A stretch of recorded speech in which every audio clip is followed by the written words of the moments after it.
Bonjour et bienvenue sur Frenchy Rider Studio, la chaîne de toutes les motardes, de Dijon, de France et d'ailleurs. Bientôt le printemps et les envies d'évasion, à moto de préférence. Je partage donc avec toi un road trip qu'on a fait avec Flora. Je te laisse découvrir. Bon, salut Flora. Salut France. Donc on est en road trip toutes les deux. Oui, tout à fait. Ouais, on a décidé ça l'année dernière, donc de se faire un petit road trip de 4 jours pour les châteaux de la Loire, comme tu n'avais pas fait. J'avais déjà fait un petit peu, donc voilà quoi. Je vais te faire découvrir la Loire, le long de la Loire, les beaux paysages et les châteaux.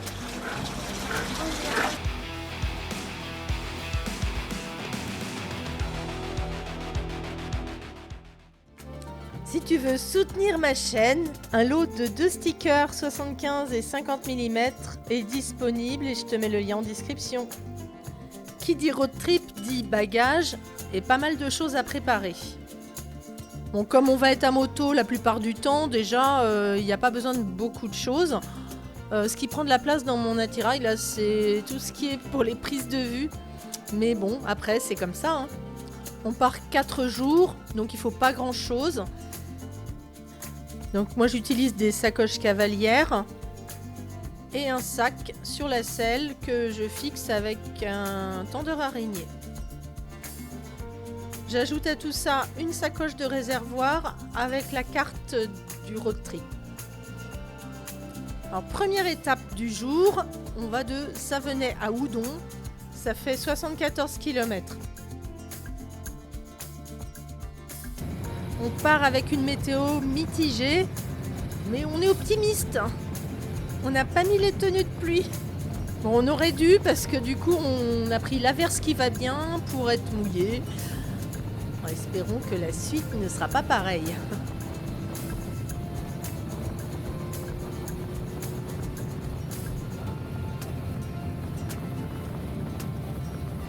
Première pause à Houdon, en Loire-Atlantique, qui fut l'une des places fortes de l'ancienne marche de Bretagne. Elle est construite sur les coteaux du massif armoricain et donc le château contrôlait le trafic fluvial. Le premier château aurait même été construit en 846, ça date pas d'hier. Après une pause café bien méritée, nous reprenons la route direction Béhuard. Nous retraversons le village et tu peux à nouveau admirer la tour du château.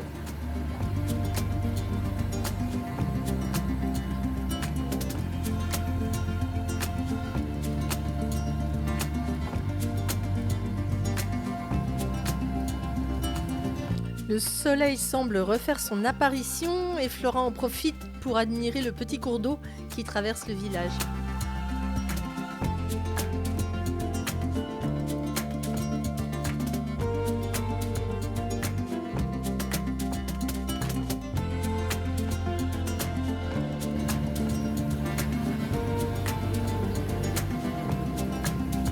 Notre prochain arrêt, qui sera notre pause déjeuner d'ailleurs, est à 56 km de là où nous sommes.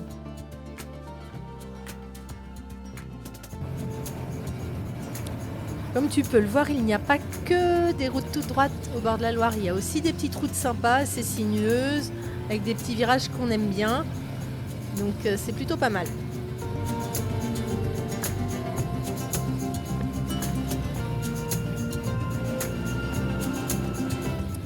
Nous sommes maintenant dans le Maine-et-Loire et traversons le petit village de Le Marillet.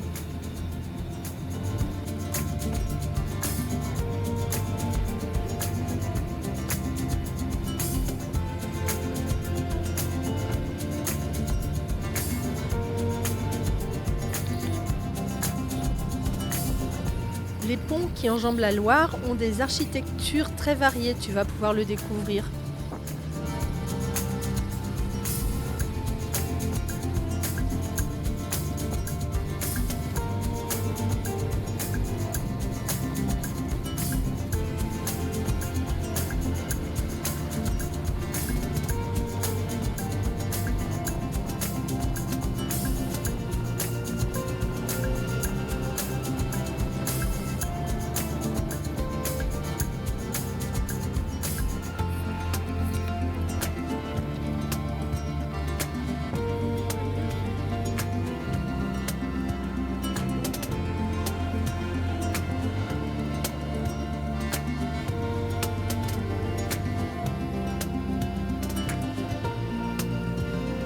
On se dirige tranquillement vers notre pause déjeuner. Pendant le road trip, c'est pique-nique le midi, resto le soir.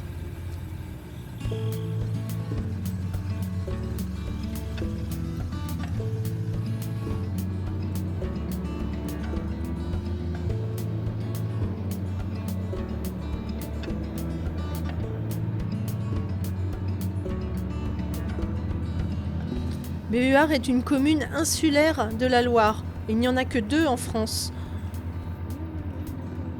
Alors ça vaut vraiment le détour parce que c'est quand même une petite cité de caractère qui est classée au patrimoine mondial de l'UNESCO.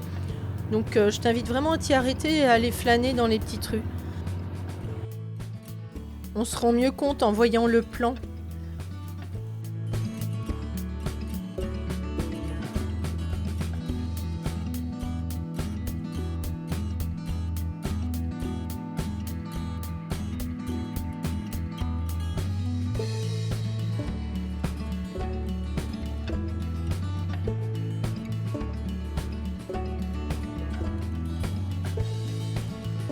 Tu es toujours là, c'est que la vidéo te plaît, alors n'hésite pas à liker, commenter, t'abonner, faire tout ce qu'il faut, et puis voilà.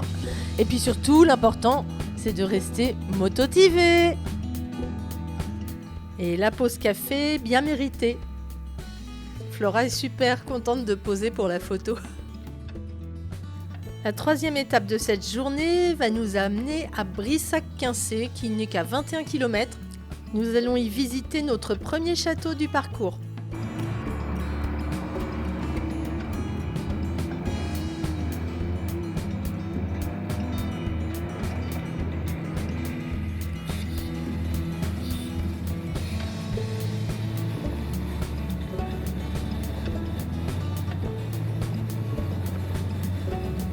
Pour traverser la Loire, il y a plein de ponts en acier comme celui des Lombardières sur lequel nous sommes. Je sais pas toi, mais moi je trouve ça super beau.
Là, nous traversons des vignobles. Ça commence à sentir bon, les petits vins de Loire.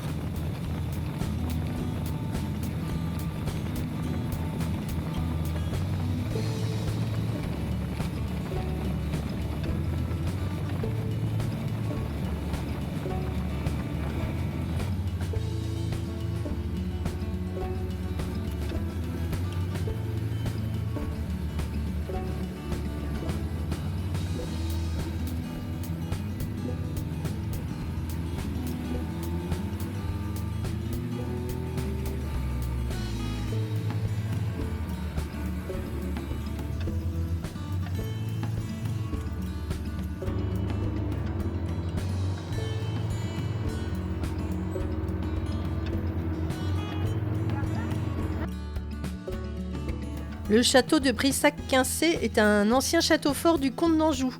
Il a été construit au XIe siècle et il est la propriété de la famille Cossé-Brissac depuis le XVIe siècle, qui l'habite toujours.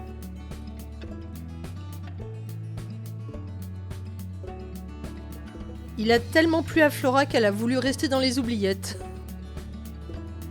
Mais on a réussi à la libérer quand même assez vite. Donc c'est le château le plus haut de France, il a jusqu'à 7 niveaux et 204 pièces. Comme tu as pu le voir sur les premières images, la façade traduit des influences baroques et les vestiges de l'ancien château. Le parc et les écuries sont également très beaux. Et alors, la cerise sur le gâteau, On peut déguster et acheter d'excellents vins rosés AOC, produits sur les 26 hectares du domaine. Bon, mais on était à moto, donc on a été raisonnable. Après cette visite, direction Saumur, où nous avons prévu de dormir ce soir.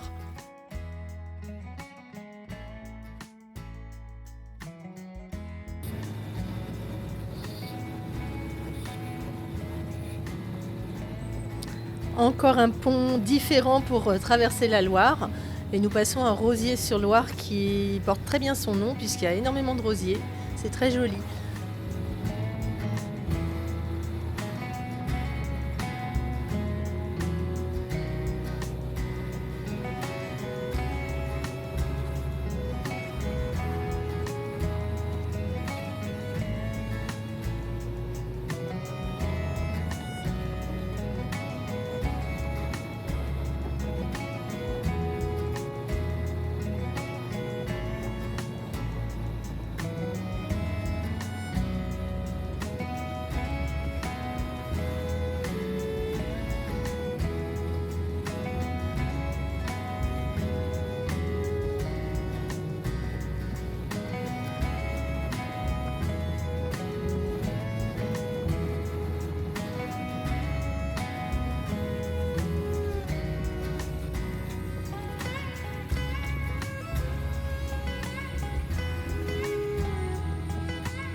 Dernière traversée de village en longeant la Loire avant notre arrivée à Saumur. On profite du panorama.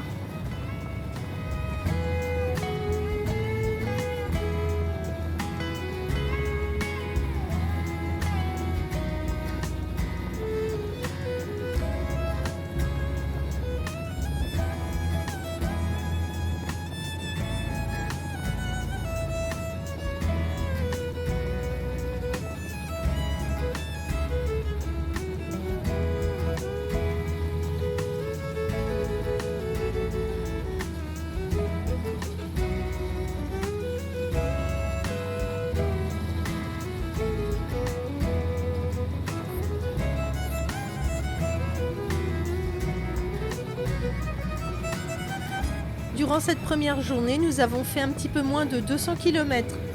Nous avons traversé plein de ponts, nous avons visité un château. C'était vraiment sympa, j'ai hâte de voir la suite, mais ça sera dans un autre épisode.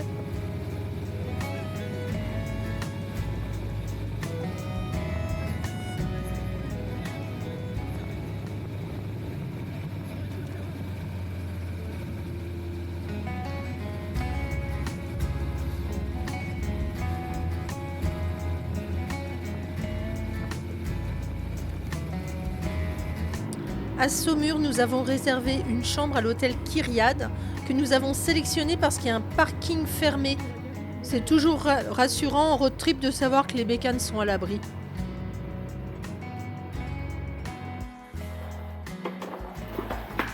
Flora a garé sa moto sous les yeux médusés d'un employé de l'hôtel. Comme ça, on va lui montrer que tu sais faire, regarde.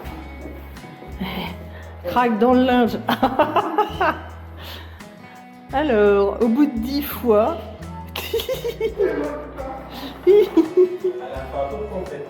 Ouais. Mais en plus, 185 kilos. Ah bah, c'est pas... Te mets pas trop près, hein, que je puisse sortir mon bazar. Ouais, vas-y, fais comme ça. Ah bah ça y est, du coup, on pouvait plus filmer. Après cette journée à moto, allons flâner un petit peu dans Saumur, qui est une ville chargée d'histoire.